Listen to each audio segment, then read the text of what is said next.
panic disorder is kind of like your body being bathed in adrenaline for a short period of time.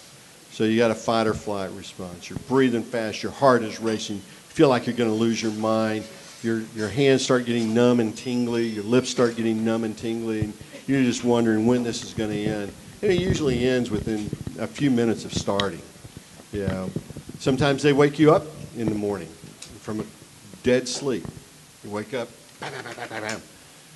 Panic, again, just the symptom of panic is not necessarily the same thing as panic disorder. Okay? What I like to see in patients who come in and say that they have panic disorders, that somebody's actually looked at an EKG, done a few very minimal sorts of medical evaluations, thyroid, for instance, things like that, depending on what the physical exam shows. Do they get better with age? In some people, yes, they do. They get worse and become, really so impairing you can't leave the house. And this gets back to the whole notion of what is anxiety. Anxiety is kind of a signal that something's not right, perhaps life-threatening. If you start getting hypoxic, if I turn off your oxygen, you start having air hunger, you're going to panic. It's not because you have panic disorder. It's because your body is saying, man, I got to get some oxygen. I got to breathe, right? And so a lot of people with panic disorder or these panic attacks will complain that they think they're having a heart attack or their lungs are bad and things like that.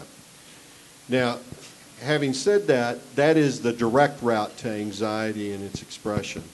There is other anxiety that goes up into that network that Andy studies that has to do with trying to put the context and meaning of that error signal, right? It's different for me to say, I don't belong to the group, and that's why I'm anxious. I mean, that's what brought on my anxiety. It's different to have that than for me to have the I can't breathe, right? Those are different neurophysiologic pathways. And in humans, again, we have that real upper part, higher cortical, whatever you want to call it, where we process a lot of stuff in the social brain and the social vein of things. Now, one last thing, and then I'll shut up. If you look at people with panic disorder, it can become, or even somebody that's got an arrhythmia, right? It can become debilitating to them because it becomes a secondary anxiety. In other words, if you had your palpitations and arrhythmia when you stepped onto an elevator, your higher cortical processes underneath your conscience, in your subconscious, may actually say, this happened because you were in the elevator, and you'll start avoiding elevators. Okay? So again, I think the neural network, the neural systems are probably very, very similar between panic disorder that we describe in psychiatry and panic disorder that is the result of seizures, hyperthyroidism, any number of things. So I don't know if that makes sense. Just generalized anxiety, yeah, you're worried.